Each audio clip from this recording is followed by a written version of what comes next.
இஸ்ரவேல் தேசத்துக்கும் எகிப்துக்கும் ஒரு சண்டை. எகிப்தியர்கள் இஸ்ரவேலரோட அதிகமா சண்டை போடுறது வழக்கம். எகிப்துக்கு இஸ்ரவேலுக்கு சண்டை நடக்கிறது, பலஸ்தீன இஸ்ரவேலுக்கு சண்டை நடக்கிறதெல்லாம் வழக்கம். இது ஒரு சரித்திர சம்பவம். இஸ்ரவேலர்கள் இந்த எகிப்தியருடைய படையை மேற்கொள்ளும்படி தன்னுடைய இராணுவத்தின் தாங்கிகளை எல்லாம் கூட்டிக் கொண்டு இராணுவ பலத்தோடு வர்றாங்க. அல்லேலூயா.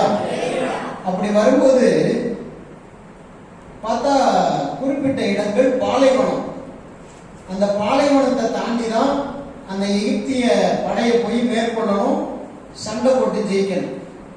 இவங்க வேகமா அந்த இராணுவ வண்டிகளை எல்லாம் ஓட்டிக்கொண்டு வந்து பாலைவனத்துக்கிட்ட வரும்போது ஒரு கடுமையான புயல், மிக கடுமையான புயல். அந்த புயல்ல அந்த டாங்கிகள் முன்னேறவே முடியல, அந்த ராணுவம் பட்டாளம் முன்னேறவே முடியல. அவருடைய கவச வாகனங்கள் எதுவுமே முன்போக மாட்டேங்குது, எதிர்த்து போராடுது அந்த காத்து. கொஞ்ச நேரம், ஏறக்குறைய ஒரு மணி நேரம் எதிர்த்து போராடுது அந்த காத்து. இந்த காத்து அவங்களை மூவ் பண்ணவே முடியல.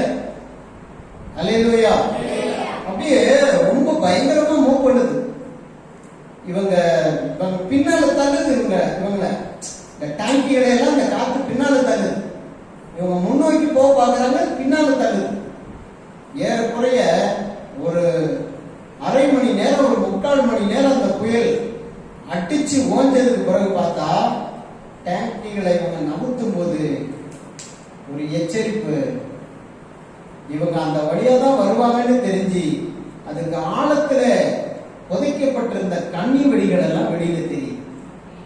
உடனே ஸ்டாப் பண்ணிட்டு அந்த கண்ணி வெடிகளை எல்லாம் அப்புறப்படுத்தி அதை செயல்படுத்த பண்ணிட்டு மறுபடி தன்னுடைய டாங்கிகளை ஓட்டி போய் தேவனுடைய பிள்ளைகள் எகிப்தியரை மடங்கடிக்கிறாங்க. அங்க போனவொடனே எகிப்தியரெல்லாம் செயலிழந்து நிற்கிறாங்க.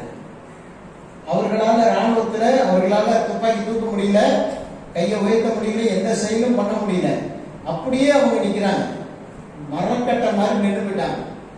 இவங்க நேரம் போனாங்க, அவங்க எல்லாரும் கைகளை உயர்த்தி சரணடைஞ்சாங்க.